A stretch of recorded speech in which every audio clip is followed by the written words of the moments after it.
అనుమానం వచ్చి ఇన్నిసార్లు కృష్ణుడు చెప్పాడు నేను చేసేస్తానన్నవాడు ఇప్పుడు కృష్ణుడు చెప్పింది చెయ్యినా వద్దా అంటున్నాడు.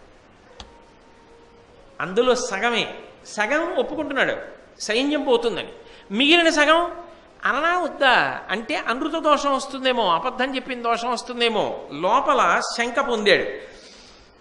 బాగా ఆలోచించి ఆఖరికో నిర్ణయానికి వచ్చాడు. అనవలసిందే తప్పదు. ఎందుకంటే ఇంకా లోపల గెలుపు మీద బాగా మక్కువ ఏర్పడింది. సైన్యాన్ని రక్షించుకోవాలి, లేకపోతే చచ్చిపోతారు, ఇలా చంపేస్తుంటే అలా అని ఆలోచించి వలయుకొలది నిలుంగెత్తి వర్ణసమితి అచ్చుపడగా అశ్వత్థామ సత్యననియే అని పదంపడి అల్లన అతని చెవికి వినగరాకుండా కుంజరమనియ అధిపా. అదే సమయానికి ద్రోణాచార్యుల వారికి అనుమానం వచ్చింది. ఆయనకి ఎందుకు అనుమానం వచ్చింది? వీళ్ళు మాట్లాడుకుంటుంటే భీముడు వచ్చి చెప్పాడుగా, మరి అశ్వత్థామ చచ్చిపోయాడని చెప్పాడు.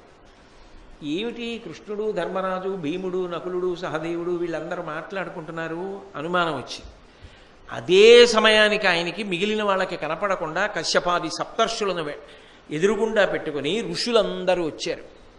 వచ్చి ఏమయ్యా నీ జీవితకాలం పరిసమాప్తం అయిపోతోంది, ఇంకా యుద్ధం ఎందుకు, ఇప్పటికైనా ఆయుధం ముడిచిపెట్టే అంటున్నారు. అంటే నిజంగా ఏమైనా ఇబ్బంది వచ్చిందా అశ్వత్థామకి అనో అనుమానం వచ్చింది. అయినా ఏం తగ్గట్లా యుద్ధం చేసేస్తున్నాడు. కానీ అది నమ్మకంగా తాను వినాలి అంటే ధర్మరాజు చెప్తే వింటాడు. అందుకని ఏం చేశాడంటే భీముడు అన్నాడు కదూ అశ్వత్థామ చనిపోయాడని నమ్మలా. ధర్మరాజుని పిలిచాడు. పిలిచి భీముడు చెప్పింది నిజమేనా, అశ్వత్థామ మరణించాడా అని అడిగాడు. అటువంటి కీడు జరిగిందా అని అడిగాడు.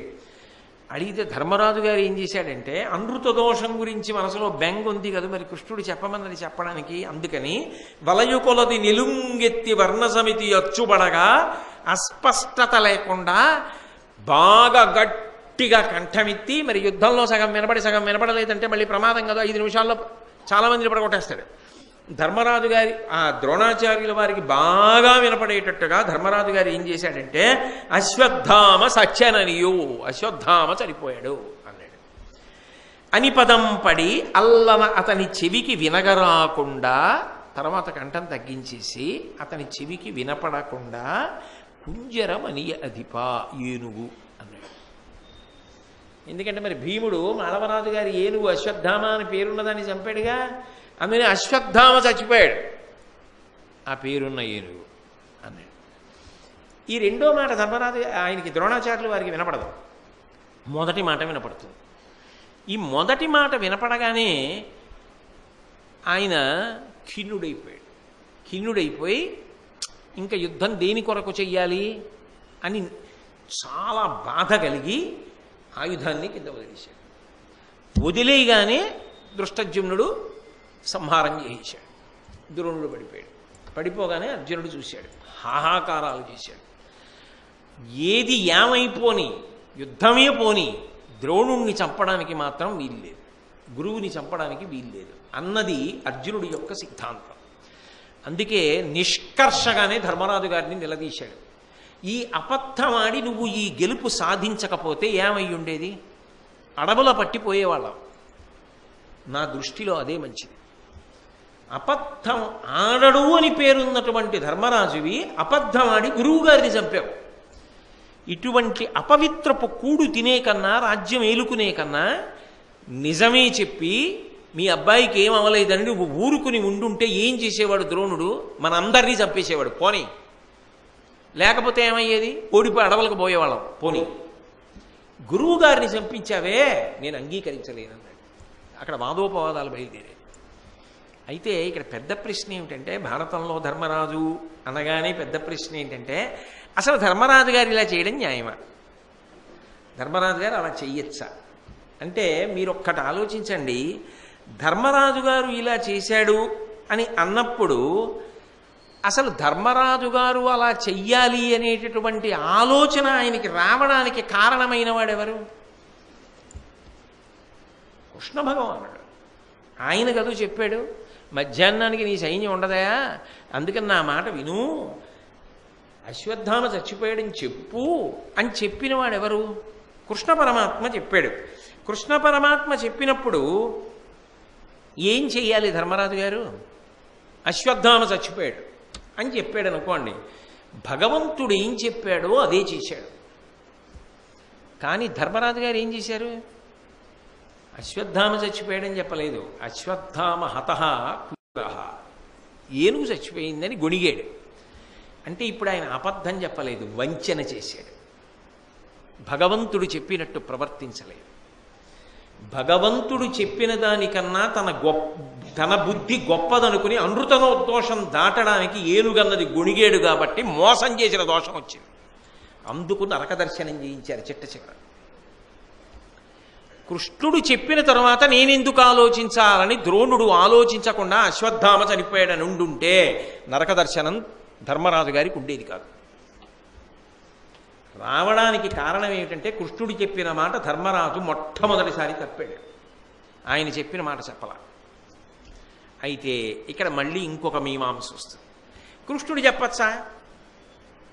కృష్ణుడు అలా అబద్ధం చెప్పించచ్చా? భగవంతుడైతే మాత్రం అలా చెప్పించచ్చా అంటే ఆయన ఎందుకు చెప్పచ్చు అన్నదానికి కారణం చెప్పాడు.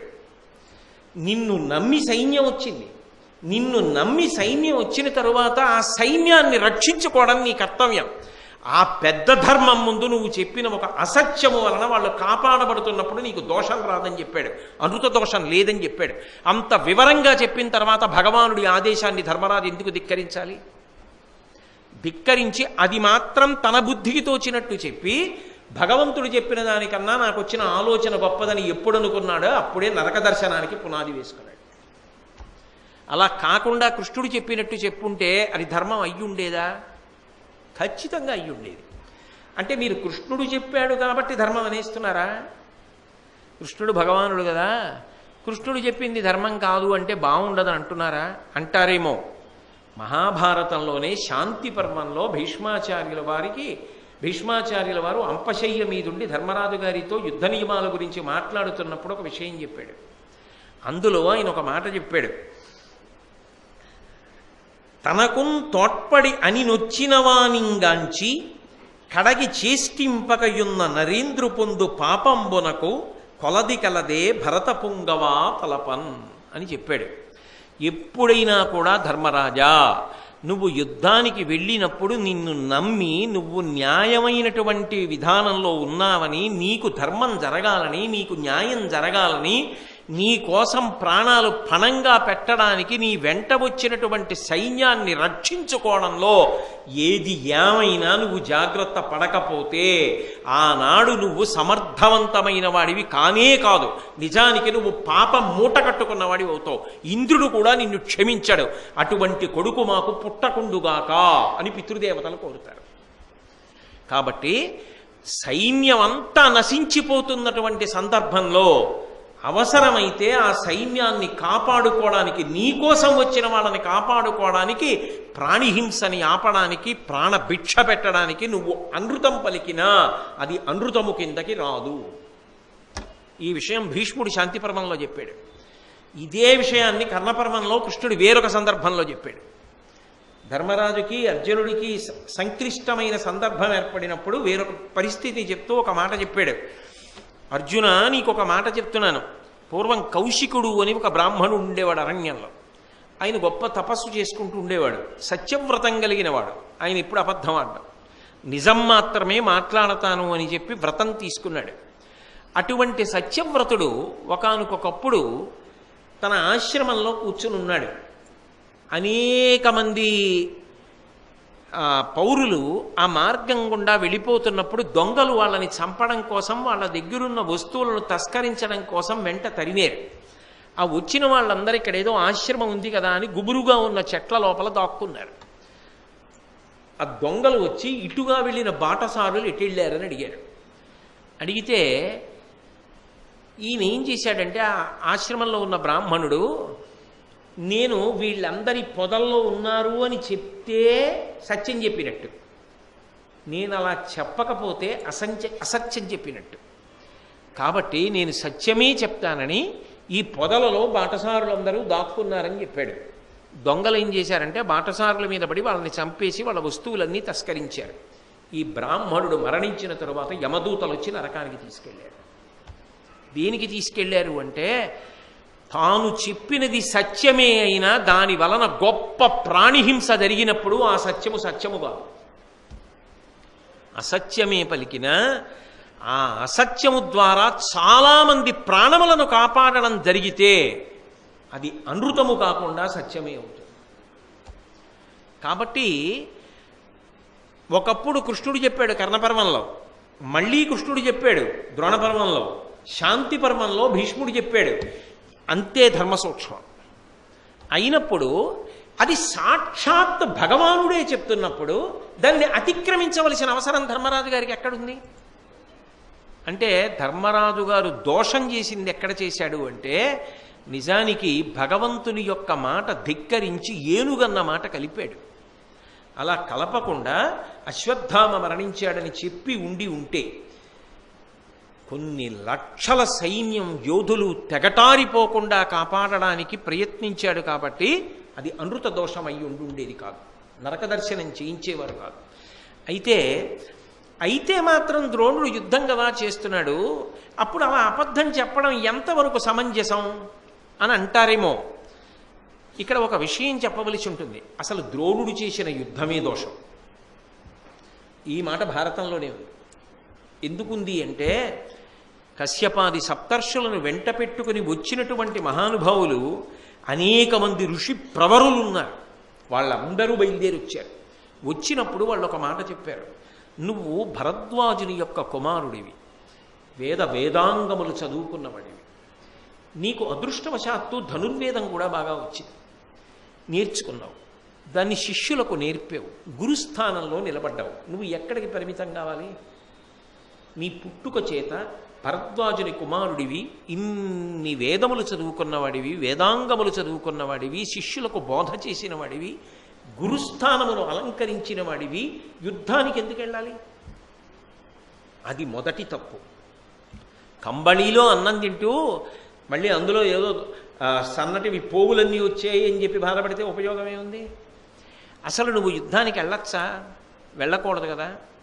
యుద్ధానికి వెళ్ళకూడదు మొదటి తప్పు. సరే, నువ్వేదో నియమం పెట్టుకున్నావు, కీడు వింటే ఊరుకుంటానని. నీకు జీవితకాలం పరిసమాప్తం అయిపోయింది నీ ఆయువు. కనీసం ఇప్పటికైనా ఈ హింస ఆపు, చేసిన హింస చాలు. ఎందుకు చంపావు ఇంతమందిని? నీకు అధికారం లేదు. భీష్ముడు చంపాడంటే అర్థం ఉంది, ఆయనకి ఆ యుద్ధం ధర్మం. నీకెలా ధర్మం అయింది? నువ్వెందుకు చేస్తున్నావు యుద్ధం? కాబట్టి నువ్వు ఆప్ చేసే గురుస్థానంలో బోధ చేసిన వాడివి, గురుస్థానంలో అయిపో. అక్కడ కదా అర్జునుడికి ఇబ్బంది వచ్చేసింది. అవతలవాడు గురువు గారిని బాణప్రయోగం చేయలేకపోతున్నాడు, అంతమంది పడిపోతున్నారు అవతల. నువ్వు ఎంత సంక్లిష్టమైన స్థితిని కల్పిస్తున్నావు. నీ స్థానము అవతల వారి స్థానము మధ్య సంఘర్షణలో కొన్ని లక్షల మంది నలిగిపోతున్నారు, పడిపోతున్నారు, ప్రాణాలు పోతున్నాయి. అదే నువ్వు చేయవలసింది. కనీసం ఇప్పుడు ఆపు.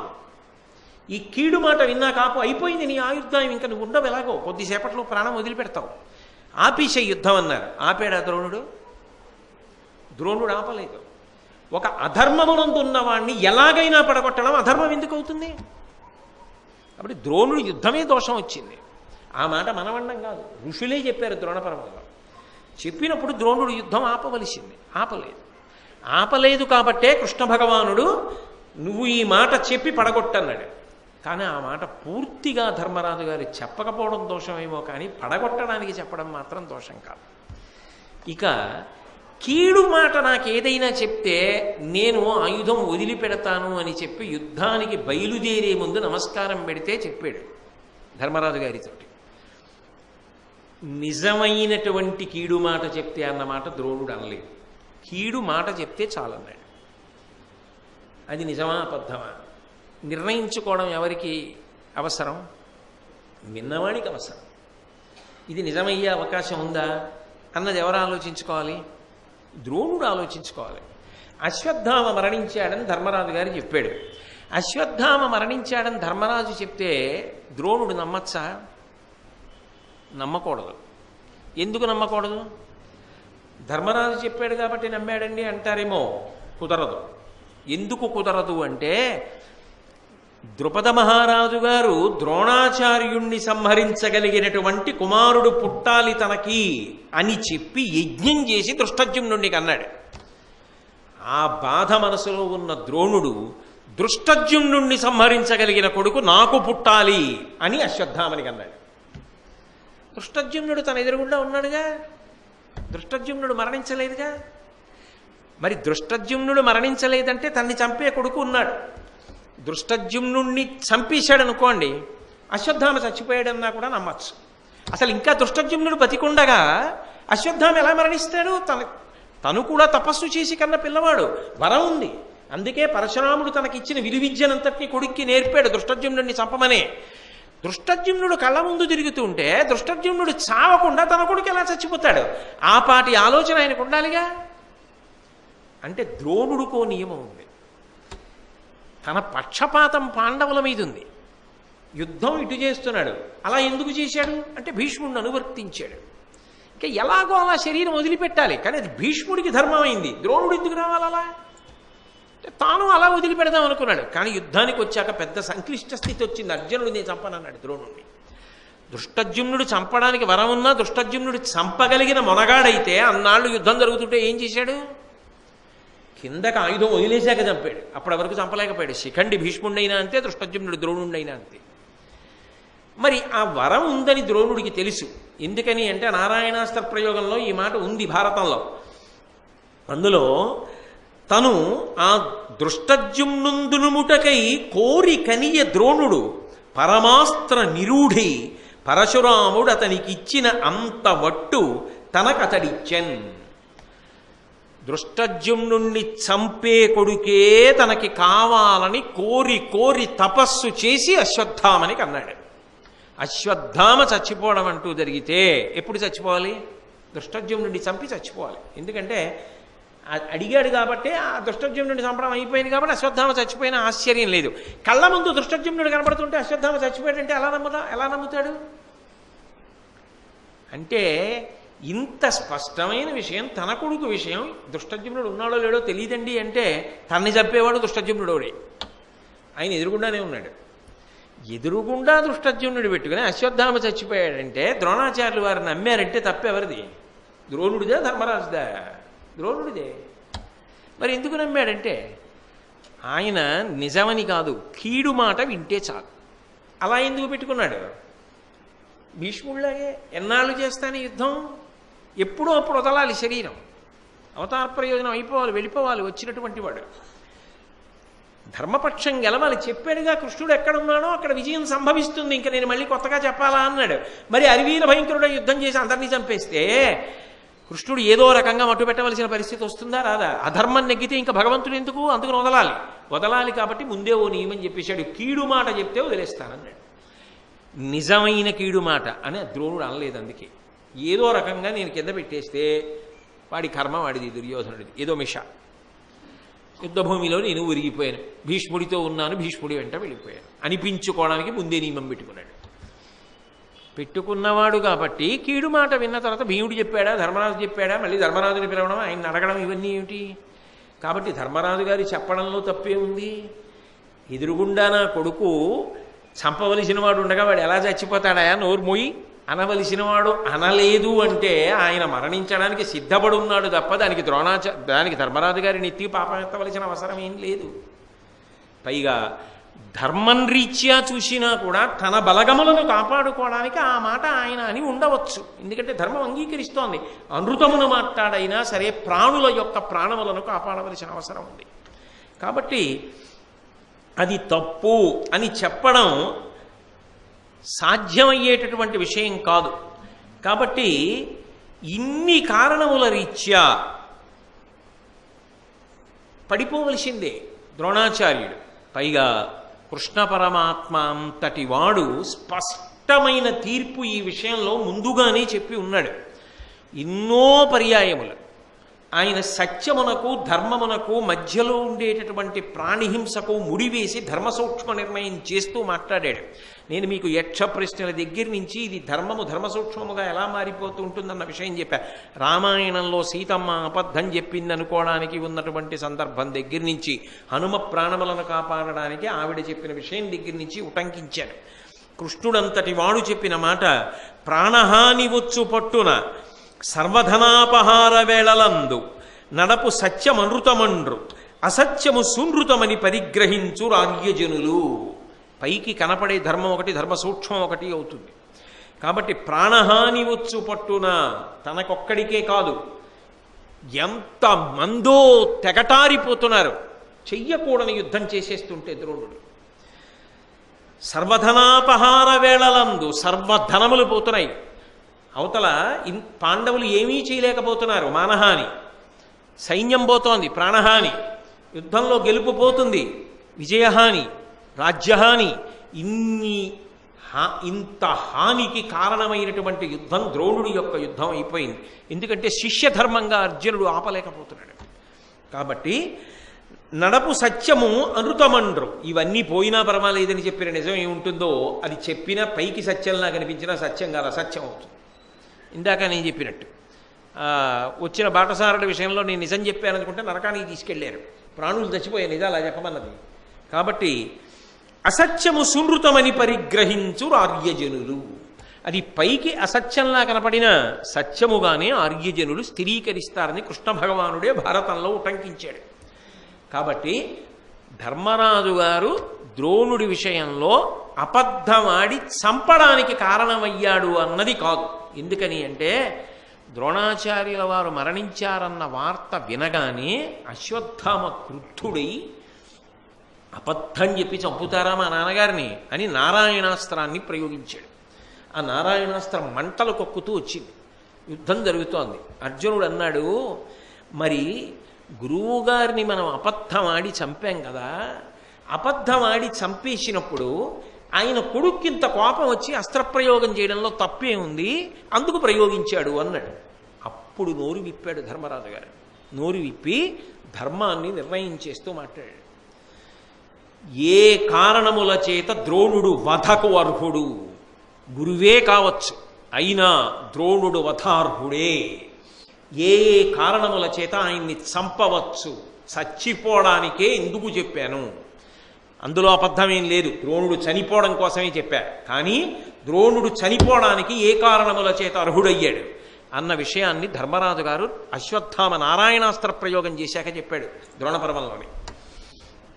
అయితే ద్రోణ వధ తర్వాత కనపడుతుంది ఈ పద్యం. అందులో ఆ సభ పాంచాలి గాసిసేయగ నుపేక్షకుడై చూచి, ఒకానొకప్పుడు సభలో ద్రౌపదీదేవి వస్త్రాపహరణం జరుగుతుంటే గురువు అంటే తండ్రి లాంటివాడు కాబట్టి ద్రోణుడికి కోడలవుతుంది ద్రౌపదీదేవి, తన బిడ్డలతో సమానం. ఒకనాడు గురువుగారి గౌరవం కోసం మనం అందరం వెళ్ళి ద్రుపదుణ్ణి పట్టి తెచ్చాం. అటువంటిది ద్రౌపదీదేవి వస్త్రాపహరణం జరుగుతుంటే కిమ్మనక ఊరుకున్నాడు. 2, ఏది ధర్మము, నన్నోడి తన్నోడెనా తన్నోడి నన్నోడెనా అని అడిగిన, విదురుడు ఆక్రోశించిన, వికర్ణుడు మాట్లాడిన ఈ గురువు నోరు విప్పలేదు. ఏనాడు ధర్మం చెప్పడానికి ముందుకు రాలేదో ఆనాడే ఈ ద్రోణుడు వధకు అర్హుడయ్యాడు. మొదటి కారణం భగవానుడు నిర్ణయించాడు. ఎందుకంటే వీళ్ళందరూ వెళ్ళిపోవాలి, వెళ్ళిపోవడానికి తగిన మూట తల మీద ఉండాలి, అందుకే మాట్లాడలేదు సభలో. అది ధర్మరాజు గారు చెప్తున్న న్యాయం, అందుకు వధార్హుడే. కాబట్టి నేను నిమిత్తం అంతే. ఇక అలాగే ఆ సభ పాంచాలి గాసిసేయగ ఉపేక్షకుడై చూచే పెక్కండ్ర కూర్చుకొని బాలునభిమన్యు కూల్చే. చాలామందిని చుట్టూ పెట్టుకొని మోసపూరితమైనటువంటి యుద్ధమని చెప్పి తెలిసి కూడా ఒక పిల్లవాణ్ణి ఇంతమంది కలిపి మట్టు పెట్టారు. అది చెప్పినవాడు ఈయనే. ఇలా చేస్తే చచ్చిపోతాడని చెప్పి చంపేశాడు. అప్పుడు పనికి రాలేదు ధర్మం, అప్పుడు పనికి రాలేదు ఈ వివక్ష. అటువంటి వాడు వధకు అర్హుడు. ధర్మం తప్పి యుద్ధం చేయించాడు అందరితోటి, ఒక పిల్లవాడిని పొట్టన పెట్టుకున్నాడు. అయినప్పుడు ఇతడు వధకు ఎందుకు అర్హుడు కాడు, వధకు అర్హుడే. 2వ కారణాన్ని చూపించాడు. 3, ఇంచుకబడియాగిన అర్జునుడు అగ్నిచొచ్చునను వగ మనలనాతనికి తోడ్పడబోవ నీకాగే నమ్మి. సాయంకాలం లోపల సైంధవుణ్ణి చంపకపోతే అగ్నిలో దూకేస్తానని అర్జునుడు ప్రతిజ్ఞ చేశాడు. ఆ అర్జునుడు సైంధవుడి వైపుకు వెడుతుంటే వెనక నుంచి తరిమి ధర్మరాజాదుల్ని అర్జునుడికి సహాయంగా వెళ్లకుండా అడ్డుకుని, అయ్యో తనకి శిష్యుడు కొడుకులాంటివాడు, తన కొడుకుల్లాంటి వాళ్ళు ఇటువంటి సమయంలో యుద్ధధర్మం అన్న పేరు పెట్టుకొని గురుస్థానంలో ఉన్నవాడిని ఇటువంటి వ్యూహాలు పన్ని అర్జునుడి మరణానికి నేను కారణమై దుర్యోధనుడిని గట్టెక్కించి అధర్మానికి పట్టాభిషేకం చేయనా అని ఆలోచించకుండా అర్జునుడిని చంపడానికి కావలసినంత కుట్ర చేశాడు, అంత వ్యూహరచన చేశాడు. కృష్ణ పరమాత్మ అనుగ్రహం ఉంది కాబట్టి మాయాతిమిరాన్ని సృష్టించి సైంధవ వధకి అనుగ్రహించాడు. లేనినాడు ఏమైపోయి ఉండేవాళ్ళం. ఇంత చేసిన వాడు ఇందుకు వదార్హుడు కాడు. ఈ 3 కారణముల చేత ఈ ద్రోణుడు వధకు అర్హుడే. కాబట్టి ఇట్టి ధర్మపరుడైన కలశ సంభవతోడ సరివచ్చుటుచితంబే. అబ్బో ఆయన లాంటి ధర్మాత్ములం మనం ఎక్కడవుతాం? అర్జునుడికి వాత పెట్టాడు. ఏమిటో ధర్మాత్ముడు గురువు గురువు గురువు అంటున్నావే, ఏది గురుస్థానం? ఏది? ఈ 3 చోట్ల తప్పాడుగా. తప్పిన వాణ్ణి ఎలా ఉపేక్షించడం కుదురుతుంది? గురుస్థానంలో ఉన్నవాడు యుద్ధానికి రావచ్చా? మరి గురువు అని నువ్వు ఊరుకుంటున్నావు, ఆయన ఊరుకుంటున్నాడా? నువ్వు చచ్చిపోతావన్నా ఆయనకు అక్కర్లేదు, మేమేమైపోతామన్నా ఆయనకు అక్కర్లేదు, రాజ్యం ఏమైపోతుంది, ధర్మం ఏమైపోతుంది ఆయనకు అక్కర్లేదు. మనం మాత్రం గురువని ఊరుకోవాలా? ఎలా కుదురుతుంది? హద్దు మీరిపోయాడు. మీరిపోయినప్పుడు ఇంకా ఆ స్థానాన్ని ఉపేక్షించడం సాధ్యం కాదు. ఈ కారణముల చేత వధార్హుడు. ఆ వధకు ఎదురు నిలబడలేనప్పుడు ప్రాణిరక్షణ కొరకు నేను అసత్యం చెప్పిన మాట సత్యమే, కానీ అది అసత్యము కాదు, సత్యమే. ఆర్యజనుల యందంతే.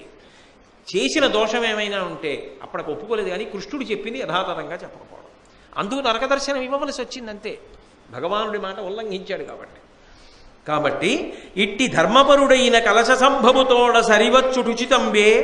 ఈ వచ్చు ఉజ్వలాగ్ని వలని కరిగదా. నారాయణాస్త్ర ప్రయోగం చేశాడు కదా, ఆ వస్తున్న అగ్ని జ్వాలలకి నేను ఎదురెడిపోతున్నాను.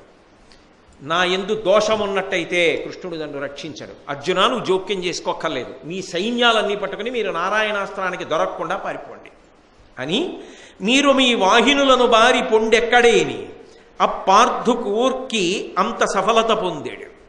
గురువుని చంపానంటున్నాడుగా అర్జునుడు. ఆ అగ్ని జ్వాలల యందు నేను దహింపబడిపోతాను. అర్జునుడి యొక్క కోరిక తీరుతుంది, నేను మరణిస్తాను. మీరందరూ మీ సైన్యాలతో పారిపోండి, ఎందుకంటే నారాయణాస్త్రాన్ని మీరు ఎదుర్కొనలేరు. నేను అనుజ్ఞనిస్తున్నాను, వెళ్ళిపోండి. నేను వెడుతున్నాను అగ్నికి ఎదురుగుండా.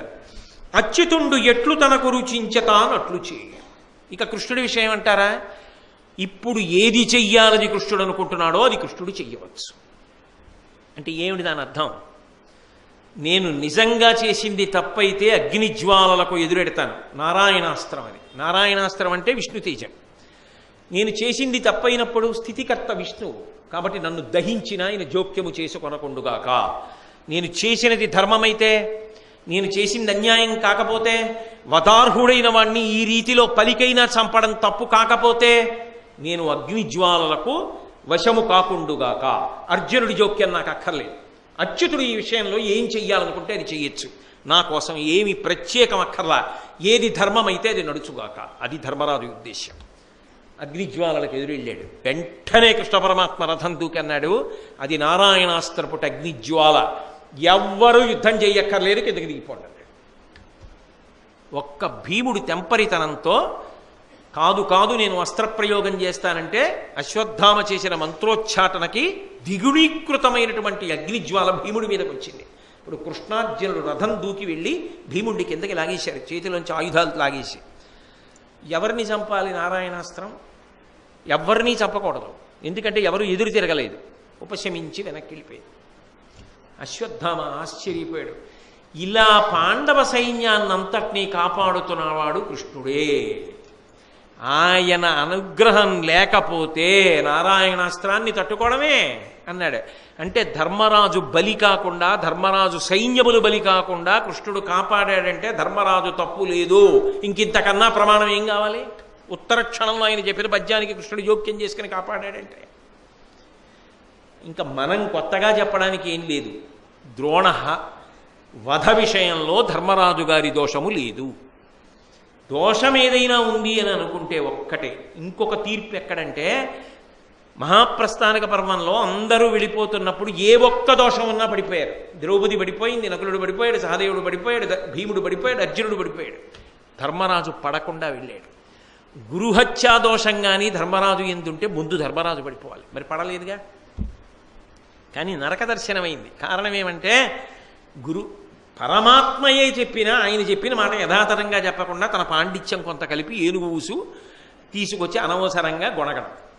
ఆ గొణగకపోతే అసలు గొడవే లేదు. ఇవన్నీ ప్రబల సాక్ష్యాలు ధర్మరాజు గారు దోషం చేయలేదన్నాడు. కాబట్టి ద్రోణుడు వధింపబడ్డాడు.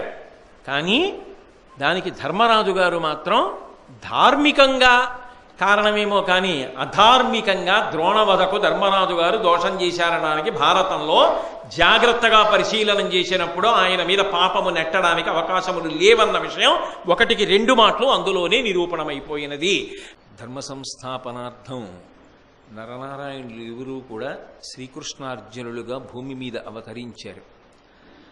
ఆ ధర్మ సంస్థాపన ప్రక్రియ ఎందే జరిగినటువంటి కురుక్షేత్ర మహాసంగ్రామంలో భీష్మద్రోణాది మహావీరులు కౌరవపక్షాన ఉన్నారనేటటువంటి ధైర్యం చేత దుర్యోధనుడు యుద్ధభూమిలో అడుగుపెట్టి అధర్మాత్ములందరినీ కూడా తన వైపు ఉంచుకుని యుద్ధాన్ని ప్రారంభం చేశాడు. భీష్ముడు అర్జునుడి చేతిలో యుద్ధం చేసి శిఖండి కారణంగా అంపశయ్య మీద పడిపోతే ద్రోణాచార్యుల వారు కేవలముగా తనని సంహరించడం కోసమే అగ్నికుండం నుంచి ఆవిర్భవించినటువంటి దృష్టజ్యుమ్నుడి యొక్క చేతిలో హతుడైపోతే తదనంతరం కర్ణుడికి సర్వసైన్యాధిపత్యం ఇచ్చాడు ఆ దుర్యోధనుడు. కర్ణుడు దాన్ని మహదవకాశంగా భావించి ఎప్పటి నుంచో అర్జునుడిని సంహరించాలనేటటువంటి తీవ్రమైన కుతూహలం ఉన్నవాడు కాబట్టి గొప్ప యుద్ధం చేశాడు. ఆ యుద్ధం చేసేటటువంటి స్థితిలో ఒకానొక రోజున ధర్మరాజు గారిని తీవ్రంగా బాధించాడు. ఆయన కూడా కుంతీదేవికి మాట ఇచ్చి ఉన్నాడు, ఒక్క అర్జునుడిని వినా మిగిలిన 4 పాండవులు దొరికినప్పటికీ కూడా నేను సంహరించను అని. అందుకని వదిలిపెట్టేశాడు తప్ప యథార్థానికి కర్ణుడు తలుచుకుంటే అర్జునుడిని ఏమీ చెయ్యలేడు, కానీ మిగిలిన 4 ఏదైనా చెయ్యగలడు అన్నది మాత్రం నిర్వివాదాంశం. అయితే ఒకటి, బాహ్యంలో బలాబలాలు ఆలోచించినప్పుడు కర్ణుడు ధర్మరాజుని, భీముణ్ణి, నకులుణ్ణి, సహదేవుణ్ణి ఏదైనా చెయ్యగలడు అని చెప్పగలం. కానీ పైన ధర్మరాజు గారి యొక్క ధర్మనిష్ట, ఆ ధర్మరాజు గారిని అతిక్రమించినటువంటి సోదరుల యొక్క ధార్మికమైన నడవడి వాళ్ళని ఏదో ఒక రూపంలో కాపాడుతూనే ఉంటాయి. అలా కాకపోతే కేవలము బలమున్నవాడు గెలవాలి అనుకుంటే స్వచ్ఛంద మరణం వరంగా ఉన్నటువంటి భీష్ముడు, విలువిద్య ఎందు గురువైనటువంటి ద్రోణుడు, సర్వసైన్యాధిపత్యం వహించినటువంటి కురుసైన్యం ఆ స్థితిని పొందవలసినటువంటి అవసరం అసలు రానే రాకూడదు. కాబట్టి కర్ణుడు ఒక రోజున ధర్మరాజు గారిని యుద్ధంలో చాలా బాధించాడు, తీవ్రంగా గాయపరచాడు. గాయపడినటువంటి ధర్మరాజు యుద్ధభూమిని విడిచిపెట్టి శిబిరానికి చేరుకున్నాడు. చేరుకుని గాయాలన్నింటికీ కూడా ఔషధాల్ని పూయించుకుని సేద తీరుతున్నాడు. కానీ మనసులో చాలా వ్యగ్రత ఉంది. ఈ కర్ణుడికి సహజ కవచ కుండలములు పోయినప్పటికీ కూడా యుద్ధభూమిలో ఇంత దారుణంగా నన్ను ఓడించి, తరిమి, అవమానించి మాటలని పంపించాడు. ఎవరిని నమ్ముకుని నేను యుద్ధానికి వచ్చానో ఆ అర్జునుడు యుద్ధం చెయ్యడంలో నాకు తగినంత రీతిలో ప్రతిఫలాన్ని ఇచ్చి ఉంటే, తన సమర్థతని ప్రకటించి ఉంటే ఈ కర్ణుడు హతుడయి ఉండేవాడు. అర్జునుడు కొంత ఉపేక్ష వహించాడన్న భావన ధర్మరాజు మనసులో ఉంది. ధర్మరాజు గారిలో అనేక విధములైనటువంటి లక్షణములు ఉన్నాయి. అన్ని విషయాలలోనూ అస్త్రములనే ప్రయోగించవలసిన అవసరం ఉండదు, శస్త్రములనే ప్రయోగించక్కర్లేదు. అవతలవాడిలో ఉండేటటువంటి పౌరుషాన్ని రెచ్చగొట్టడానికి ఎంత బలహీనుడైనా సరే ఉత్సాహంతో కథన రంగంలో నిలబడాలనేటటువంటి అనురక్తి పొందడానికి అన్నిటికన్నా గొప్పది ఇది అంటే వాక్కు. ఆ వాక్కు చేత అవతల వారిలో నిగూఢంగా ఉన్నటువంటి ఆవేశాన్ని రెచ్చగొట్టవచ్చు. అది ఒక్కొక్కసారి ఎంత చమత్కారంగా ఉంటుందంటే, ఆ వాక్కుకుండే శక్తి ఎంత గొప్పగా ఉంటుంది అంటే, ఆ కాలమునందు మనం ఉన్నవాళ్ళం కాకపోయినా ఆ కాలమునందు ఉన్నటువంటి పరిస్థితులను వర్ణిస్తూ చేసినటువంటి వర్ణన కానీ, దానికి సంబంధించినటువంటి ఒక గీతం కానీ మీరు వింటున్నారనుకోండి, మీలో కూడా తెలియకుండానే ఒక పౌరుషం వచ్చి ఆ కాలంలో నేను ఉంటేనా అనిపిస్తుంది. ఆ కాలంలో నేను లేను అన్నది వేరు మాట. ఇప్పటి కాలంలో మనం ఉన్నా అప్పటి పరిస్థితిని విని అప్పటి పరిస్థితికి అనుగుణమైనటువంటి మాటో పాటో ఏదో విన్నామనుకోండి, ఇప్పుడు ప్రతిస్పందన వస్తుంది. నేను అలా అన్నాను కాబట్టి మీకు ఒక ఉదాహరణ చూపిస్తాను, అందరికీ తేలికగా అర్థమయ్యేటటువంటి ఉదాహరణ. ఏదో ఆ పరాయి పాలకులు ఈ దేశాన్ని పరిపాలించినప్పుడు వాళ్ళు పెట్టినటువంటి ఇబ్బందులనన్నిటినీ కూడా వర్ణన చేస్తూ, ఏదో ఎవడు వాడు ఎచటివాడు ఎటు వచ్చిన తెల్లవాడు మానధనం ప్రాణధనం దోచుకుని దొంగవాడు సురకత్తులు పదును పెట్టి తుది సమరం మొదలు పెట్టి అని ఓ పాట విన్నామనుకోండి, ఆ పాట వింటున్నప్పుడు తెలుగు వీరలేవరా దీక్షభూని సాగరా దేశమాత స్వేచ్ఛ కోరి తిరుగుబాటు చెయ్యరా అని ప్రతి మనిషి తొడలు కొట్టి శృంఖలాలు పగులగొట్టి సురకత్తులు పదును పెట్టి తుది సమరం మొదలుపెట్టి అని మంచి ఆవేశంతో పాడుతున్నాడు అనుకోండి. ఆ సమయంలో చూస్తున్నది మనం టికెట్ కొనుక్కుని చలనచిత్రం అని తెలిసి ఉన్నప్పటికీ కూడా మనకి తెలియకుండానే మనలో ఒక ఆవేశం కలుగుతుంది. అంటే జరిగిపోయినటువంటి సందర్భానికి ఉచితంగా ఒక గీతం అంత భావ ప్రేరకంగా అంత పటిమతో రచింపబడి గానం చేయబడింది అనుకోండి, అది ఇప్పటి కాలంలో కూడా అప్పుడు నేనుంటేనా అనిపిస్తుంది. వాక్కుకి ఆ లక్షణం ఉంటుంది. అవతల వారి యందు ఉండేటటువంటి భావాన్ని రెచ్చగొడుతుంది. రెచ్చగొట్టి అకస్మాత్తుగా ఈ కార్యాన్ని నేను ఇప్పుడు సాధించవలసిందే అనేటటువంటి పౌరుష జ్వాల రగులుతుంది లోపల నుంచి. అలా పౌరుష జ్వాలని రగల్చడానికి ధర్మరాజు ప్రయత్నించాడు. అర్జునుని యందు అటువంటి పౌరుషాన్ని రెచ్చగొడితే కర్ణవధ తేలికవుతుంది అని. కానీ ఆ ప్రయత్నం చేయడంలో ధర్మరాజు గారికే తెలియనటువంటి ఒక విచిత్రమైన విషయం జరిగి కథ మలుపు తిరిగింది. ఎక్కడ జరిగింది అంటే, కర్ణుడి యొక్క ధాటికి తట్టుకోలేక గాయములను పొంది యుద్ధభూమిని విడిచిపెట్టి శిబిరానికి వచ్చి గాయములకు ఔషధాన్ని అనులేపనం చేయించుకుని విశ్రాంతి తీసుకుంటున్నటువంటి ధర్మరాజు గారి దగ్గరికి కృష్ణార్జునుడిద్దరూ చూడ్డానికి వచ్చారు. వాళ్ళిద్దరూ వచ్చేటప్పటికీ ధర్మరాజు గారు చాలా కోపాన్ని అర్జునుడిలో రగల్చాలని, తాను ఇంత బాధపడుతున్నాడు, ద్రోణుడు తనని ఇలాగే చేశాడు, కర్ణుడు ఇలాగే చేశాడు, అయినా అర్జునుడు పూనుకోవట్లేదు, ద్రోణుడి విషయంలో గురువు అన్నాడు, కర్ణుడి విషయంలో ఇప్పటి వరకు కర్ణుడిని వధించలేదు, అర్జునుడిలో పౌరుషాన్ని రగల్చాలనేటటువంటి ఉద్దేశ్యంతో వెంటనే అర్జునుడిని ఉద్దేశించి కొన్ని మాటలు అన్నాడు. మొట్టమొదట అనుకున్నాడు కర్ణుణ్ణి వధించి వచ్చాడు, అందుకని తనకి శుభవార్త చెప్తాడు అనుకున్నాడు. కానీ లేదు లేదు, నీకు గాయాలు తగిలే శిబిరానికి వచ్చావని చూడ్డానికి వచ్చానన్నాడు అర్జునుడు. ఆయనకి ఎక్కడలేని చీకాకు కలిగింది. అర్జునుడిలో పౌరుషాన్ని రెచ్చగొట్టాలనుకుని ఉంటాడు. ఎందుకంటే ఏదో హద్దు లేకుండా నోరు జారి మాట్లాడేటటువంటి బేలతనం ఉన్నవాడు ధర్మరాజు కాడు. అలా అయితే ఆయన పడిన కష్టాలకి ఎప్పుడూ నోరు జారి ఉండాలి.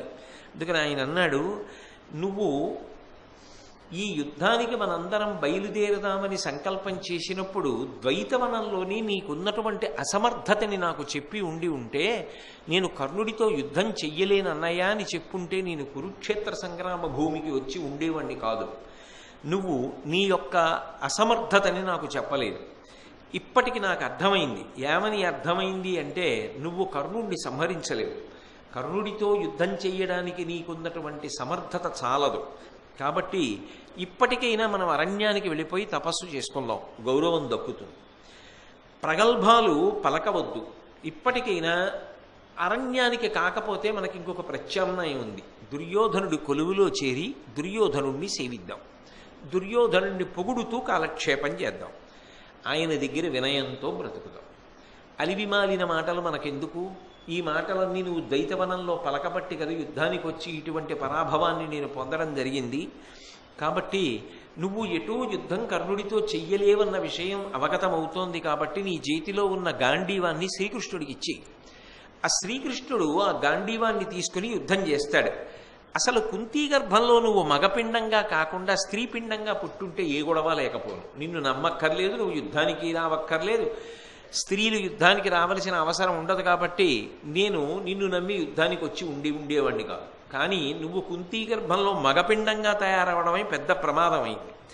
ఒకవేళ నువ్వు మగపిండంగా తయారైనా కుంతీ గర్భంలోంచి గర్భస్రావం అయిపోతే బాగుండుండేది. మేము నలుగురమే అయితే నేను యథార్థంగా మాకున్న బలాబలాల్ని లెక్కలోకి తీసుకుని ఉండేవాడిని.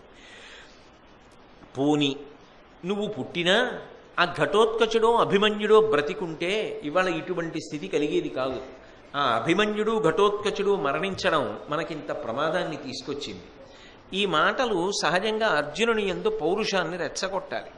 ఇన్ని మాటలు అంటున్నా అర్జునుడు ఎక్కడా కూడా ధర్మరాజు గారిని దూషించలేదు, తిరగబడలేదు. కానీ ఎప్పుడైతే నీ దగ్గరున్నటువంటి గాంధీవాన్ని శ్రీకృష్ణ పరమాత్మకిచ్చి శ్రీకృష్ణ పరమాత్మ గాంధీవాన్ని ఆధారంగా చేసుకుని యుద్ధం చేసి జయాన్ని మనకి సంప్రాప్తింపచేస్తాడన్నాడో వెంటనే వరలోంచి అర్జునుడు కత్తిలాగాడు. ధర్మరాజు గారు నిశ్చేష్టుడై చూస్తున్నాడు, ఏమిటి కత్తిలాగుతున్నాడు. కృష్ణ పరమాత్మ గబగబా వెళ్ళి, ఇక్కడెవరూ శత్రువులు లేరు కదా, ఉన్నది మీ అన్నగారు ధర్మరాజు, మనిద్దరం. ఇప్పుడు కత్తి ఎందుకు తీశావు వరలోంచి అని అడిగాడు. నా చిన్నతనంలో నేను ఒక ప్రతిజ్ఞ చేశాను కృష్ణ, ఎవరైనా సరే నా చేతి గాంధీవాన్ని ఎవరికైనా ఇచ్చేయమంటే వాళ్ళ తల పగలగొట్టేస్తానని. నేను చేసిన ప్రతిజ్ఞ నేను పరిపాలించాలి కదా, అవతల వారికి తెలుసా తెలియదా వదిలిపెట్టు. ప్రతిజ్ఞ చేశానన్న విషయం నాకు తెలుసు, కాబట్టి నేను అన్న మాట తప్పకూడదు కదా. ధర్మరాజు గారు నా గాంధీవాన్ని కృష్ణుడికి ఇచ్చేయమన్నాడు కాబట్టి ఇప్పుడు నా వరలో ఉన్నటువంటి కత్తి తీసి దానితో ధర్మరాజు గారి యొక్క తల నరికేయవలసి ఉంటుందన్నాడు. వెంటనే కృష్ణ పరమాత్మ జోక్యం చేసుకుని అనేక విధములైనటువంటి ధర్మపన్నాల్ని ఉపదేశం చేశారు. అసలు తెలిసి తెలియని వయస్సులో దానికి సంబంధించిన పరిణితి లేకుండా ఆచరణ సాధ్యమా కాదా చూసుకోకుండా నువ్వు ప్రతిజ్ఞ చేయడమే పొరపాటు. చేసింది కాకుండా ఇంత పెద్ద యుద్ధానికి మీరు బయలుదేరి వచ్చిన తరువాత ఇప్పుడు ధర్మరాజు గారిని నేను చంపేస్తానని బయలుదేరడం అంతకన్నా పెద్ద పొరపాటు. కాబట్టి నువ్వు అటువంటి పనులు చెయ్యకు.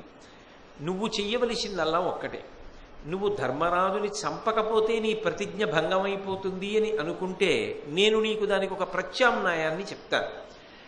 మాననీయులు, పెద్దలు, గౌరవనీయులు, వందనీయులు, పూజనీయులు అయినటువంటి వారిని అధిక్షేపించడం వారిని చంపేయడమే. కాబట్టి ధర్మరాజు గారిని అధిక్షేపించి మాట్లాడు, ఆయనని చిన్నతనం చేసి మాట్లాడు. అలా మాట్లాడితే ఆయనని చంపేసినట్లే అయిపోతుంది అన్నాడు. సరే, వెంటనే కృష్ణ పరమాత్మ చెప్పినటువంటి విషయాల్ని ఆధారం చేసుకొని వెంటనే ఆ అర్జునుడు ధర్మరాజు గారిని నింద చెయ్యడం మొదలుపెట్టాడు. భీముడు అంటే గొప్ప యుద్ధం చేస్తాడు. ఆ భీముడు అర్జున నువ్వు యుద్ధం చేయలేదు, కర్ణుడిని చంపలేదు అని నా పట్ల నిరసన భావాన్ని వ్యక్తం చేస్తే దానికి అర్థం ఉంది. భీముడు యుద్ధం చేసినట్టు నువ్వేమైనా యుద్ధభూమి కడతావా? యుద్ధం చేయగలవా? ఏం చేయగలవని నువ్వు నన్ను విమర్శించావు. నీకేం చేతనవునవని నన్ను విమర్శించడానికి నీకు అధికారం ఎక్కడిది? యుద్ధం చెయ్యకపోగా, చెయ్యగలిగిన శక్తి లేకపోగా చేసేటటువంటి మమ్మల్ని విమర్శించావే, ఆ నీ నాలుక ముక్కల కింద ఎందుకు తిరిగేయకూడదు? నిజంగా యుద్ధం చేస్తున్నారే అక్కడ యుద్ధం నకుల సహదేవులు, వాళ్ళు నీలా మాట్లాడరు, వాళ్ళు పౌరుష ప్రతాపాలు చూపిస్తారు. చూపించలేక పారిపోయొచ్చావే, నువ్వు నా మీద చూపిస్తున్నావు నీ ప్రతాపం అంతా వాక్కుల చేత. కాబట్టి నువ్వు అసలు ఇలా మాట్లాడకూడదు. అన్నిటికన్నా ఇంకొక మాట చెప్తున్నా, ఇవాళ యుద్ధం వచ్చింది, నువ్వు చేయలేదు, కర్ణుడిని చంపలేదు అని అంటున్నావు కదా, ఈ యుద్ధం రావడానికి కారణం ఏమిటి? ఒకానొకనాడు తగుదునమ్మా అని జూదానికి బయలుదేరావు. బయలుదేరిన వాడివి మమ్మల్ని ద్రౌపదీదేవిని కూడా పందెంగా ఒడ్డావు. ఆ ఒడ్డడం వల్ల కదా వాళ్ళకి మనకి పగలు పెరిగాయి. ఆ పెరిగిన పగల కారణం చేత కదా ఇవాళ కురుక్షేత్ర రణభూమిలో కలుసుకోవలసి వచ్చింది. దీనికంతటికీ కారణమైన వాడి ఎవరివి? నువ్వు. నీ వక్రబుద్ధి వల్ల ఇదంతా జరిగింది. చూస్తూ ఊరకుండవలసినటువంటి వాడివి తగుదునమ్మా అని పైగా మాట్లాడి నన్ను విమర్శిస్తున్నావా అని వెంటనే ఆగిపోయి, అన్నయ్య నన్ను క్షమించు, ఇలా నిన్ను విమర్శిస్తే తప్ప నిన్ను చంపవలసినటువంటి స్థితి పోదు. ఇలా నిన్ను ధిక్కరించి మాట్లాడితే నిన్ను అది చంపడంతో సమానమని కృష్ణుడు అన్నాడు కాబట్టి అన్నాను కానీ నిజంగా నాకు నీ మీద ఏ విధమైనటువంటి వ్యతిరేక భావన లేదు అని చెప్పి మళ్ళీ కత్తి తీశాడు. కృష్ణుడు తెల్లబోయి ఇదేవిడు మళ్ళీ ఇప్పుడే కదా చెప్పాను, మళ్ళీ ఎందుకు కత్తి తీశావు అన్నాడు. ఇంతటి పరమధర్మాత్ముడు మా అన్నగారు. అటువంటి అన్నగారిని ఇంత నింద చేశాను. ఇంత నింద చేశాక ఇంకా నేను బతికుండనా, అందుకని నా తల నేను తరిగేసుకుంటాను, నేను బతికుండను అన్నాడు. ఇది చాలా బాగుంది. అవతలేమో యుద్ధం జరుగుతోందా, కాసేపు అన్నయ్యని చంపేస్తానన్నావా, అన్నయ్యని చంపక్కర్లేదురా నాయన, అన్నయ్యని నింద చేస్తే చాలంటేనేమో నింద చేశాను కాబట్టి నేను చచ్చిపోతానంటావా, ఒక పని చెయ్యి, తనను తాను చంపేసుకున్న దాంతో సమానం ఏది అంటే తనని తాను పొగుడుకోవడమే, అందుకని నిన్ను నువ్వు పొగిడేసుకో కాసేపు అన్నాడు. అనగానే మళ్ళీ అర్జునుడు 3 లోకాల్లో నాతో సరి అయినటువంటి విలుకాడు శివుడు తప్ప వేరొకడు లేడు, శివుడితో సమానమైనటువంటి విలుకాణ్ణి. అంతేకాదు రాజసూయాగం జరిగినప్పుడు అన్ని దిక్కులకు వెళ్ళి ఎందరో రాజులను ఓడించి ఎన్ని కానుకలు తీసుకొచ్చాను, సంశప్తకులందరితోటి కలిపి ఒక్కడనే యుద్ధానికి వెళ్ళి ఎంతమందిని తెగటార్చాను అని తనని తాను పొగుడుకుని ధర్మరాజు గారికి దండ ప్రణామాలు చేసి, అన్నయ్య ఏదో తప్పక నన్ను నేను పొడుచుకోకూడదు కాబట్టి నన్ను నేను పొగుడుకున్నాను, కృష్ణుడు చెప్పాడు కాబట్టి ఇప్పటికైనా నువ్వు నాకు అనుజ్ఞనిస్తే బయలుదేరి వెళ్ళి కర్ణవధ చేసి వస్తానన్నయ్య, నేను మాట్లాడిన మాటలు నీ చెవులలోకి దూరనివ్వకు, నా దేహం ప్రాణం అన్నీ నువ్వు కదన్నయ్య అని సాష్టాంగ దండ ప్రణామం చేసి ధర్మరాజు గారిని వేడుకున్నాడు. ధర్మరాజు గారు అప్పటికైతే అర్జునుడిలో ఏదో పౌరుషం రగిలి ఆ కర్ణుడితో యుద్ధం చేస్తాడనుకున్నాడు. కానీ అది తిరిగొచ్చి కొత్త పరిణామాన్ని పొందింది, కొత్త మలుపు తిరిగింది. ఎంత కాదన్నా అర్జునుడు అలా అనడం ధర్మరాజు గారికి కొంత ఖేదకారకమై ఆయన వెంటనే అన్నాడు, నా వల్ల నిజమే మీరందరూ చాలా కష్టాలు పడ్డారు, నేను పిరికి పందని, నాకు ఆయుధ సామర్థ్యం లేదు, నీ మనసులో లేని మాట నోట రాదుగా అర్జున, కాబట్టి నాకెందుకు ప్రభుత్వం, నేను అడవులకు వెళ్ళిపోతాను, తపస్సు చేసుకుంటాను, నా తరువాతి వాడు పెద్దవాడు భీముడు కాబట్టి భీముడికి రాజ్య పరిపాలన అప్పచెప్పండి అని చెప్తే, అయ్యి బాబో ఇదేదో చాలా ముదిరిపోతోంది వ్యవహారం అని శ్రీకృష్ణ పరమాత్మ గబగబా వచ్చి ధర్మరాజు గారి పాదాలకి నమస్కారం చేసి, ఇప్పుడు ఇవన్నీ పట్టించుకోవలసిన విషయాలు కావు, పిల్లవాడు ఏదో తెలిసో తెలియకో ఒక శపథం చేశాడు, ఆ శపథం నుంచి తప్పుకునేటటువంటి మార్గాన్ని నేను ఉపదేశం చేసినప్పుడు దానిలో అంతర్భాగంగా నిన్ను నింద చేశాడు, నిన్ను నింద చేసినందుకు బాధపడి తనని తాను చంపుకుంటానన్నాడు, అలా చంపుకోకూడదు అన్నానని తనను తాను పొగుడుకున్నాడు. ఇప్పుడు నువ్వు అనుజ్ఞనిస్తే తప్పకుండా మేము వెళ్ళి కర్ణుణ్ణి వధిస్తాం, సూతసుతుని మెడనెత్తురు భూతలమున నివురు నేడు భూనాయక, నీవాతని కలిగినప్పుడు చూతెగియన్ పునియేన చుమ్ము పలికెదన్. అసలు ధర్మరాజా నీకు కోపమే రాదు, అటువంటిది ఇవాళ నీకు కర్ణుడి మీద కోపం వచ్చింది. ఎప్పుడైతే నీకు కర్ణుడి మీద కోపం వచ్చి ఇంత కఠినమైన మాటలు మాట్లాడేవో ఆనాడే కర్ణుడు మరణించినట్లు లెక్క. ఇక భౌతికంగా కర్ణుడి యొక్క మెడ తెగిపోయి ఆ నెత్తురు భూమిలోకి ఇంకిపోవాలి. నువ్వు యుద్ధభూమికి వెళ్ళడానికి అర్జునుడికి అనుమతి ఇయ్యి, విను సత్యంబాడెద పార్థుని చేనేడెల్ల భంగి దునుమంబడు, కర్ణుని దశ చింతయు వంతయు మనుజేశ్వర విడు పంపుమమ్ము తెలివితోన్. ఇప్పటికైనా నువ్వు అనుగ్రహించి అర్జునుడికి అనుమతిని యుద్ధభూమికి వెళ్ళడానికి, మేమిద్దరం వెళ్ళి కర్ణుణ్ణి వధించి నీకు మనశ్శాంతిని కల్పిస్తాం, కాబట్టి అనుమతినిమ్మని కృష్ణ పరమాత్మ వేడుకున్నారు. వెంటనే ధర్మరాజు, ఇట్టి నన్ను అనునయించి బోధించితివి, కరుణ పేర్మి చేసి గారవమున, అజ్ఞులైన మమ్ము ఆపత్పయోనిధి మునుగకుండ కాచి తనఘమూర్తి. ఓ కృష్ణ పరమాత్మ, నువ్వు ఏ సమయానికి ఎటువంటి బోధ చెయ్యాలో అటువంటి బోధ మాకు చేశావు. నువ్వు చేసినటువంటి బోధ కారణంగా నిష్కారణంగా సోదరుల మధ్య పుట్టినటువంటి ఈ జగడం పెను ప్రమాదాన్ని తీసుకురావలసినటువంటి అవసరం లేకుండా ఇక్కడతో పూర్తయిపోయింది. కాబట్టి ఎల్లవేళలా కూడా మమ్మల్ని ఇలా వెనక ఉండి నువ్వు కాపాడుతున్నావు అని కృష్ణ పరమాత్మకి నమస్కరించి ఆ అర్జునుణ్ణి కృష్ణుణ్ణి కర్ణవధ కొరకు యుద్ధానికి వెళ్ళడానికి అనుమతించాడు. ఇందులో ఒక విషయం గోచరం అవుతుంది. ధర్మరాజు గారు ఒక ప్రయోజనాన్ని ఆశించి మాట్లాడడం మొదలుపెట్టినా ఆ మాట్లాడినప్పుడు కొంచెం తమ్ముడు కదా అన్న భావనతో హద్దు దాటినట్టుగా అనిపించేటట్టు మాట్లాడినా కథ వేరొక గతిలోకి వెళ్ళినప్పుడు కృష్ణ పరమాత్మ జోక్యం చేసుకున్నప్పుడు అర్జునుని యొక్క మనసుని గ్రహించగలిగినటువంటి వాడు, వేరొకరు చెప్పినటువంటి మాట వినేటటువంటి లక్షణం ఉన్నవాడు. లోకంలో 199 సమస్యలకి పరిష్కారం ఎక్కడుంటుంది అంటే వేరొకరు చెప్పిన మాట వినడంలో ఉంటుంది. ఎంతసేపు మనమనుకుంటున్నదే సత్యం, మనమనుకుంటున్నదే ప్రౌఢం, మనమనుకుంటున్నదే సంస్కారయుతం, అవతలవాడు మనకి చెప్పడానికి యోగ్యుడు కాడు అనుకున్న వాళ్ళు అసలు ముందే ఒక నిర్ణయం తీసేసుకుని సంప్రదించడానికి నటనల కోసం వచ్చేటటువంటి వాళ్ళు జీవితంలో ఎప్పటికీ ఉన్నతిని సాధించలేరు. ఎప్పుడైనా సరే అవతల వాళ్ళ మాట వినడం అలవాటైన వాడు ఎవరు ఉంటాడో వాడు ప్రమాదముల నుండి తప్పుకుంటాడు. వాడు శాశ్వతమైనటువంటి కీర్తిని సముపార్జిస్తాడు. అహంకారానికి మొట్టమొదట వచ్చేటటువంటి ప్రతిస్పందన ఏది అంటే ధిక్కార ధోరణి. యువతల వారి యొక్క మాట వినడానికి సిద్ధంగా ఉండరు. నిజంగా అర్జునుడు అన్న మాటల చేత ధర్మరాజు గారి యొక్క హృదయం గాయపడింది, ధర్మరాజు అన్న మాటల చేత అర్జునుడి హృదయం గాయపడింది. కానీ కృష్ణ పరమాత్మ మధ్యలో ఒక మాట చెప్పినప్పుడు ఇద్దరూ కూడా నిభాయించుకున్నారు. ఆ నిభాయించుకోవడంలో పెద్దవాడైనటువంటి ధర్మరాజుకి ఆ నిగ్రహ శక్తి లేదనుకోండి, అది కుటుంబంలో కలతలకి దారితీస్తుంది, అది లేనిపోని ఇబ్బందులకు వెడుతుంది. అలా వెళ్లకుండా ఉండాలి అంటే ఒక పెద్ద ఆయన జోక్యం చేసుకుని ఒక మాట చెప్పినప్పుడు ఆ మాటకి గౌరవం ఉండాలి. గౌరవము అనేటటువంటి మాట 10 మాటలు ఏవండి అంటేనో 10 మాటలు గౌరవం ఇచ్చినట్టు నటిస్తేనో గౌరవం ఇచ్చినట్టు కాదు. నిజంగా యువతల వారి యొక్క అభిప్రాయాన్ని మన్నించి ప్రవర్తించడం గౌరవం.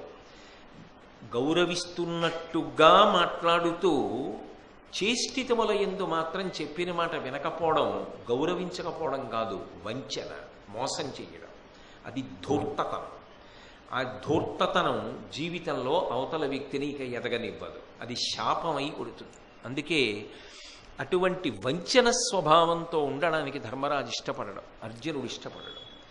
వాళ్ళు ఏదైనా ఒక పొరపాటు మాట జరగవచ్చుగాక, ఇద్దరి మధ్య ఆవేశకావేశములు ఏర్పడవచ్చు కాక, కానీ పెద్దరికం అన్న మాటకు అర్థం ఏమిటి? అంత ఆవేశంలో కూడా కృష్ణ పరమాత్మ ఒక మాట చెప్తే నిభాయించుకుని ఇద్దరూ కూడా వెంటనే శాంతి పొంది కాగల కార్యమునందు ఊంచుకుంటారు. అలా ఊంచుకునే లక్షణం లేకపోతే పాండవులలో ఈ ఒక్క సంఘటన చాలు. యుద్ధం కన్నా ప్రమాదకరమైన సంఘటన నిజానికి ఇది. ఈ స్థితిలో వాళ్ళిద్దరూ దెబ్బలాడుకుని ఉన్నా ధర్మరాజుని అర్జునుడు చంపేసిన అర్జునుడి పట్ల ధర్మరాజు బాధాకరమైన నిర్ణయం తీసుకుని నేను ఒక్కనాటికి ఉండను, అడవులకు వెళ్ళిపోతాను అని అన్న భారతం ఇంకొకలా తిరిగి ఉండేది. కానీ ఒక పెద్ద ఆయన చెప్పిన మాట మనం విందాము అనేటటువంటి భావన ఇద్దరి యందు ఉండడం సమస్యని గట్టెక్కించింది. ఒక్కొక్కసారి అన్నిటికీ అస్త్రములు శస్త్రములు సమాధానములు కావు. హృదయ సంస్కారము అన్నిటికన్నా గొప్ప విశేషం. ఆ సంస్కారము కలిగిన వాడు ఎవరుంటాడో వాడు పైకి కనపడనటువంటి పెను ప్రమాదం ముంచుకొచ్చినప్పుడు దాని నుంచి తప్పుకోగలుగుతాడు. ఆ సంస్కారమును మనిషి ప్రయత్నపూర్వకంగా అలవాటు చేసుకోవాలి. అందులో అంతర్భాగంగా ఎప్పుడూ గొప్పది అంటే నోటి మాటతో గౌరవం ఇవ్వడం కాదు. నిజంగా గౌరవం ఇవ్వడం అన్న మాటకు అర్థం ఏమిటంటే అవతల వారు గౌరవనీయులు అనుకున్నప్పుడు వారు చెప్పిన మాట మనం పాటించడం. వారు చెప్పిన మాట పాటించవు కానీ వారు గౌరవనీయులు అంటావు. అయినప్పుడు పొత్తి ఎందుకు కుదురుతుంది? వారు ఎందుకు గౌరవనీయులు అన్న మాటని అవతల వారి విషయంలో అంగీకరిస్తారు? ధర్మరాజు కృష్ణుడు చెప్పిన మాట వినలేదనుకోండి, అర్జునుడు కృష్ణుడు చెప్పిన మాట వినలేదనుకోండి, ఇక ఆ పైన కృష్ణుడికి ధర్మరాజుకి కృష్ణుడికి అర్జునుడికి పొత్తు ఉంటుందని మీరు ఊహించగలరా? ఇక ఉండదు. ఏదో బంధుత్వం కొద్దీ ఉన్న ఆ గౌరవం ఉంటుందేమో కానీ ఇక మళ్ళీ ఎంత ప్రయత్నించినా అది అతుక్కునేది కాదు, ఇక అతకదు. ఎందుకంటే గౌరవం ఇస్తున్నట్లుగా కనపడుతూ వంచన స్వభావం లోపల ఉన్నట్టు అవుతుంది. అంటే నిజానికి గౌరవం ఇవ్వడానికి సిద్ధంగా లేవు. గౌరవం ఇవ్వడానికి సిద్ధంగా ఉన్నవాడివైతే ఆయన చెప్పిన మాట వినాలి. ఆయన చెప్పిన మాట వినడం పెద్ద గౌరవం. నువ్వు ఎన్ని పూలదండలు వేసావు, ఎన్ని మాటలు ఏమండి అన్నావు, ఎన్ని మాటలు ఆయన చుట్టూ తిరిగావు, వీటిది కాదు సంబంధం. చెప్పిన మాట వినడం నిజమైన గౌరవం. అది మహాభారతంలో మనకి స్పష్టంగా కనపడుతుంది. మాట ఎంత ఆవేశాన్ని మనిషిలో రగల్చగలదు అన్నదానికి ధర్మరాజు పొందిన ఆక్రోశం, ధర్మరాజు అన్న మాటలకి మళ్ళీ అర్జునుడు తిరిగొచ్చింది కర్ణవధ చేసి. అంటే ఒక్కొక్కసారి ఆయుధములతో సాధించలేనిది కూడా అవతల వారిలో ఉన్నటువంటి ఆవేశమును రగల్చి సాధిస్తారు. మాట చేత అవతల వారిలో ఉన్న ఆవేశమును రెచ్చగొట్టి కార్యాన్ని సాధించుకుంటారు. అది ఎంత గొప్పది అన్న విషయం మనకి మహాభారతంలో సుస్పష్టంగా గోచరిస్తుంది. ఈ కర్ణుడు కృష్ణార్జునుల యొక్క సందర్భంలో. కాబట్టి దాని ద్వారా ధర్మరాజు గారి యొక్క పెద్దరికం, తమ్ముణ్ణి గుండెల్లో పెట్టుకోవడం, కృష్ణుడి మాట వినడం, దానివలన కార్యాన్ని ఎలా సాధించుకోగలిగాడు అన్నది ఆలోచించినప్పుడు ఎక్కడ ఎలా ప్రవర్తించాలి జీవితంలో, అది మనిషికి ఎంత హుందాతనాన్ని తీసుకొస్తుంది, ఎంత గౌరవాన్ని తీసుకొస్తుంది అన్న విషయం అర్థమవుతుంది. తదనంతరం కర్ణుడు మరణించాడు. కర్ణుడు మరణించిన తర్వాత శల్యుడికి సర్వసైన్యాధిపత్యం ఇచ్చారు. ఆ శల్యుడు ధర్మరాజు గారి చేతిలో మరణించాడు. శల్యుడు కూడా మరణించిన తర్వాత ఇంకా మహాభారత యుద్ధంలో కౌరవ పక్షానికి పెద్ద సేనానాయకత్వం వహించగలిగినటువంటి వాడు అశ్వత్థామ ఒక్కడే. ఆ అశ్వత్థామకి సర్వసైన్యాధిపత్యం ఇచ్చారు. ఆయన దారుణమైనటువంటి రీతిలో ఒక రాత్రికి రాత్రి దృష్టజ్యుమ్నుణ్ణి, ఉపపాండవుల్ని అందరినీ కూడా నిద్రపోతున్న వాళ్ళని సంహరించాడు. ఆ ఘట్టం పూర్తయిపోయింది. అయిపోయిన తరువాత ఈ ధర్మరాజు గారు, భీమార్జున నకుల సహదేవులు వీళ్ళందరూ కూడా మిగిలినటువంటి యుద్ధాన్ని కృష్ణ పరమాత్మ యొక్క అనుగ్రహ విశేషం చేత పూర్తి చెయ్యడం పెద్ద విషయం ఏం కాదు. ఎందుచేత పెద్ద విషయం కాదు అంటే ఒక్కటే కారణం, అసలు యుద్ధంలో ఎవరెవరు పడిపోవలసి ఉంటుందో వాళ్ళందరూ పడిపోవడం జరిగింది. ఇక మిగిలినటువంటి వాళ్ళు నిమిత్త మాత్రంగా ఏదో యుద్ధం జరగాలి కాబట్టి కొంతకాలం ఉన్నవాళ్ళు, వాళ్ళందరూ కూడా హతులైపోయారు. అయిపోయిన తరువాత కృష్ణ పరమాత్మ యొక్క అనుగ్రహ విశేషం చేతనే పరిపూర్ణమైనటువంటి విజయం పాండవులకు లభించింది. ఇందులో మీరు భారతాన్ని పరిశీలనం చేస్తే మీకు ఒక విషయం బాగా కనపడుతుంది. పాండవులకు విజయము సంపూర్ణముగా లభించేంత వరకు కృష్ణుడి యొక్క నడవడి ఒకలా ఉంటుంది. తదనంతరం కృష్ణుడి యొక్క నడవడి ఒకలా ఉంటుంది. పాండవులకు ఎప్పుడైతే విజయము సంప్రాప్తమైపోయిందో, పాండవులు రాజ్యాధికారంలోకి వచ్చే అవకాశం ఏర్పడిందో, ఇక ఏ ప్రధాన కార్యము సాధింపబడాలో, ఏ ధర్మము స్థాపింపబడాలో, ఏ అధర్మము క్షయమైపోవాలో, ఏ భగవద్గీత లోకానికి జగదాచార్యుడై కృష్ణ పరమాత్మ అందించాలో ఆ విశేషాలన్నీ కూడా పూర్తయిపోయాయి. కాబట్టి ఆ తర్వాత కృష్ణుడు కొంత నిర్లిప్తతతో ఉంటాడు. అంటే అంతకుముందు కృష్ణుడు ఎంత తొందరగా స్పందించి పాండవ రక్షణ చేపట్టాడో ఇప్పుడు అంత అవసరం నిజానికి లేదిక. కాబట్టి కృష్ణ పరమాత్మ కొంత నిర్లిప్తంగా ఉండడం భారతంలో మనకి ద్యోతకమవుతుంది. కానీ